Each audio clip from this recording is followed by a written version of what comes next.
Good morning. This is the Lew Rockwell Show, and how great it is to have as our guest this morning, Mr. Doug Casey. What do we say about Doug Casey? Well, he's the international man. He's international speculator, very successful speculator, New York Times #1 best-selling author of books on that combine investing and anarcho-capitalism and philosophy, and sell very well. And people treasure Doug Casey. He's the founder of Casey Research. He's a famous speaker, runs famous investment conferences. Doug Casey is a very impressive guy in our world and in the whole world. But he started to do something different. He's the author of a new novel, maybe the beginning of a series of novels. And the new novel is called Speculator: High Ground. And Doug writes this book in conjunction with his co-author, John Hunt, who's a physician a free market physician, of course, an anarcho-capitalist physician, and somebody who also does charitable work, medical work in Liberia. So Doug, tell us, first of all, after having written so many successful nonfiction books, why are you writing a novel? Well, it's a totally different group of people, or not totally, but a largely different group of people that read fiction from nonfiction. So if you're an author, I don't need to tell you this, you want to get the word of what you think is right out. And fiction is, in many ways, a much broader net than nonfiction, number one. So that's one thing. Number two, there are a lot of things you can say in fiction that you really don't even dare say in nonfiction. You have plausible deniability for terribly politically incorrect thoughts if a character says it in a fiction novel. So that's the real reason. And I guess another reason might be that philosophy goes down a lot smoother if you can show people what a character is doing as opposed to tell people, which is what you have to do in a nonfiction book. So it's all of these things, Lou. And his first book, Speculator, which has just been released today, actually, it's the first of a series of 6 or maybe even 7 novels where we're attempting to reform the unjustly besmirched reputations of 6 politically highly incorrect occupations. And what's the first occupation? Well, that's the subject of this one, Speculator. And it's all about our hero, who's 23 years old as the book opens, because I wish I'd read a book like this when I was 23. It might have changed my life for the better, actually.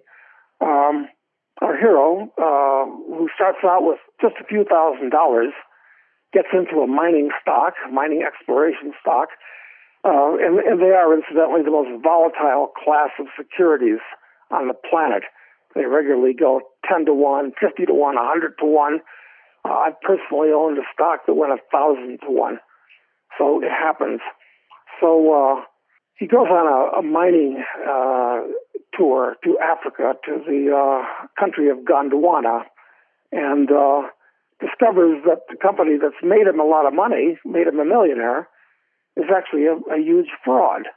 But that's exactly how he turned his 10,000 into $1 million, and that's how he turns the $1 million into $200 million after he finds out it's a fraud. So the book is about, it's kind of an education in the mining business, the mining exploration business, geology, speculation.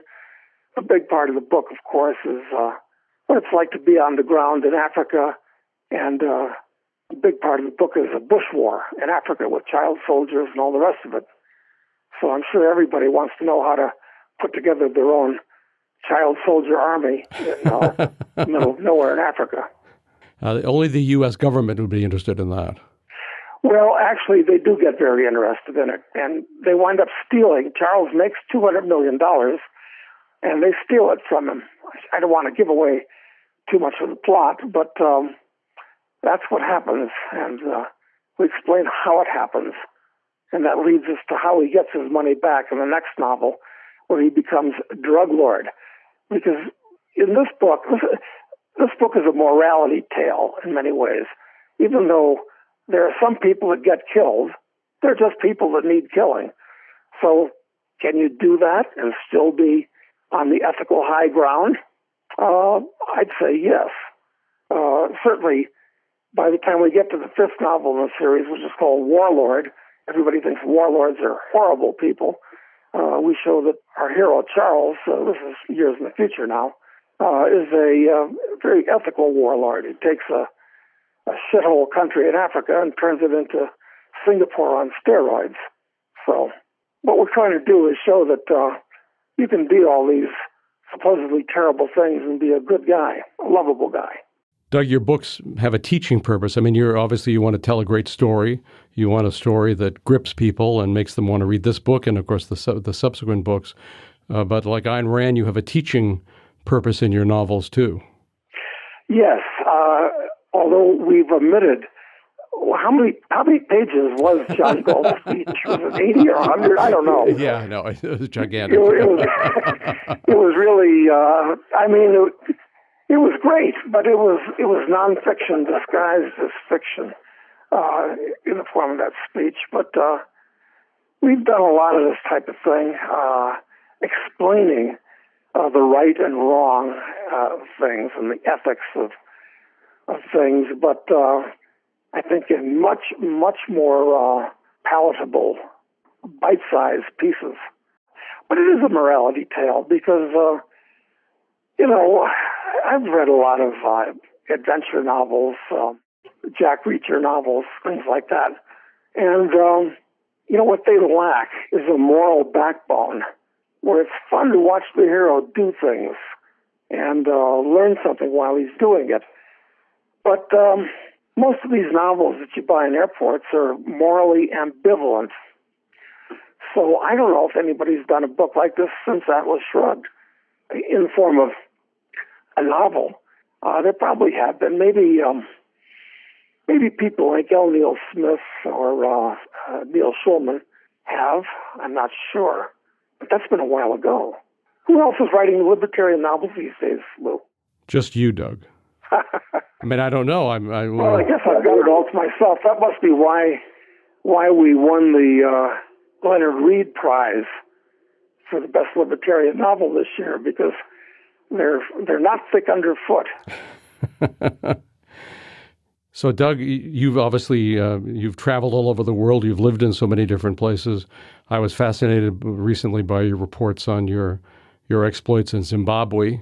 Tell me, does Charles Knight have any relationship to you? Well, they say that everybody's first novel is autobiographical. And there's a certain element of truth to all of this, because most of Speculator takes place in Africa. And actually, John Hunt has also spent a lot of time in Africa. So we kind of put our heads together on this, and it's a composite of John's and my experiences in the continent. So, it's not made up stuff. I mean, it's real stuff. And some of my favorite characters in the book actually are the white mercenaries, who are, I find, very sympathetic. They're definitely bad boys, but kind of sympathetic bad boys. A little bit in the way that Al Swearingen was in Deadwood, which incidentally I think is the best, one of the best things that's ever been on television. Certainly one of the best things since How to Have Gun Will Travel. You remember that? Sure, great show. Yes, of course. Yeah, so our hero, Charles Knight, models himself after the character Paladin, and that's part of the book, too. It's, in some ways, treatise on education, because Charles is a high school dropout. And as you know, I feel that having gone to college for 4 years was a misallocation of 4 years of my time and a bunch of my parents' money. And of course, I went to college in the 60s, and it was a lot cheaper then, in both absolutely in relative terms, too. I mean, spend all that money, probably financed by debt to go to college, I think is idiocy, unless you're going to learn a trade like engineering or doctoring or lawyering. Well, okay, that makes sense. But most people don't do that. Most people go to college taking ridiculous things so they can educate themselves. So in the book, we kind of lay out a philosophy of education and how Charles, who becomes worth $200 million, isn't even a high school graduate. Well, you know, Doug, I keep wondering how long parents are going to pay, how long students are going to put themselves into horrendous debt in order to go to someplace where they're taught a bunch of lies. And unless, as you say, they're studying dentistry or pharmacy or something of that sort, if they're studying liberal arts and coming out with gigantic debt and just having been indoctrinated in some combination of stupidity and evil, I don't know. I'd like to think that the whole higher ed system could come down and be replaced. I've got to hope that it collapses because the structure itself is so rotten at this point. What do they call these things? Safe spaces and trigger points. And Yes. the stuff actually defies. If it didn't exist and somebody made it up as fiction, nobody would believe it because it would be too incredible. So, in a way, I hope that, am I sure I believe this? I kind of hope that the government decides to give everybody a free college education because at that point, it will manifestly be worth nothing and it will collapse the universities, which need collapsing at this point. This is all going to end very badly. I'm afraid that, in fact, the seventh novel in this series, I'm thinking about entitling it "You Can Profit from the Coming Collapse of Western Civilization," because things are just going so badly for civilization itself at this point that I just don't know how this is going to end, but it just seems like it's going to have a nasty ending. I mean, I don't know if you've thought about this much, but I wouldn't doubt, although it sounds outrageous to say this, that the U.S. could have something like a civil war in the next generation. It's not impossible. That's right. No, it's not impossible at all.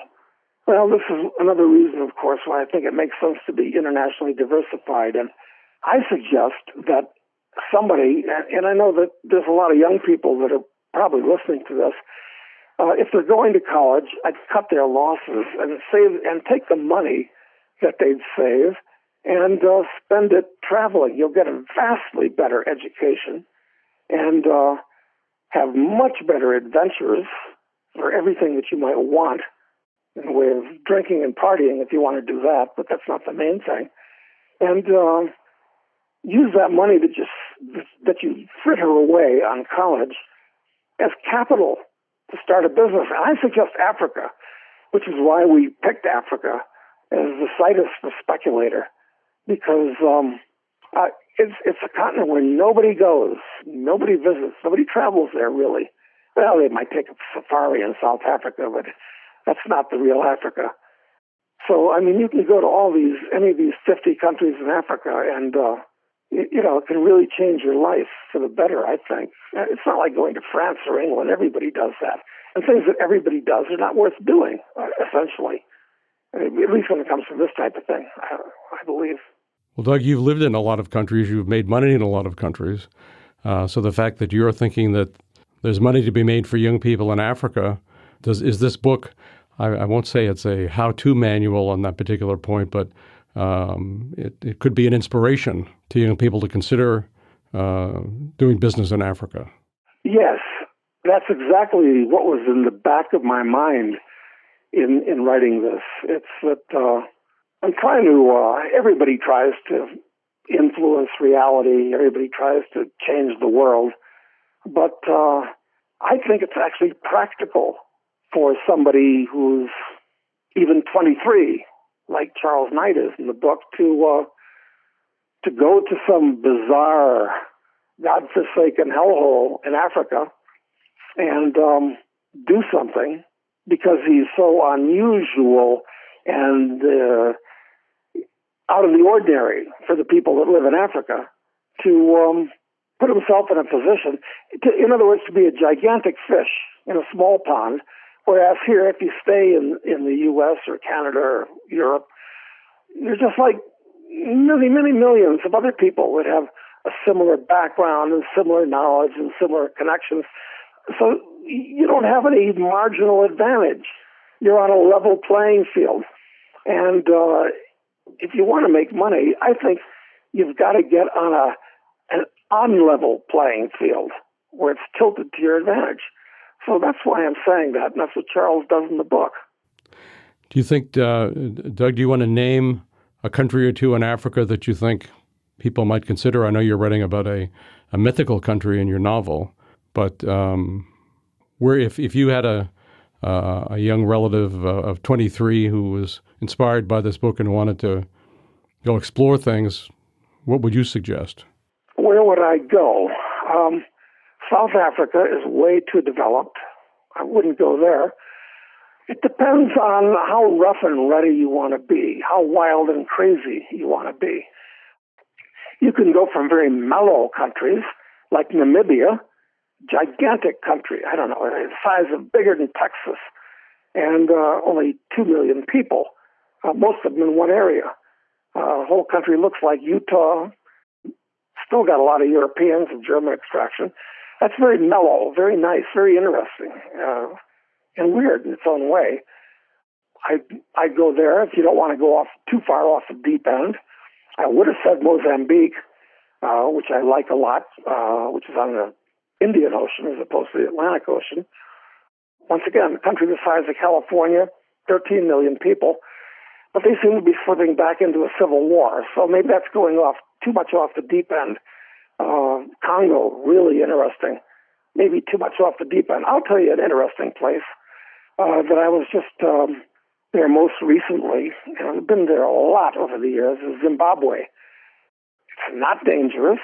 It's got a lot going for it, even though it's the bottom of the barrel economically because of the criminal mismanagement of the Mugabe government for the last 30 years. But places where times are tough and there's not many people looking for opportunities, that's where the opportunities lie.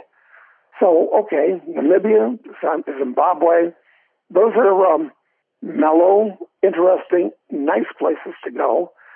Or you can go off the super deep end. You can go to Nigeria, which I don't know how many people they have now, 200 million, maybe more.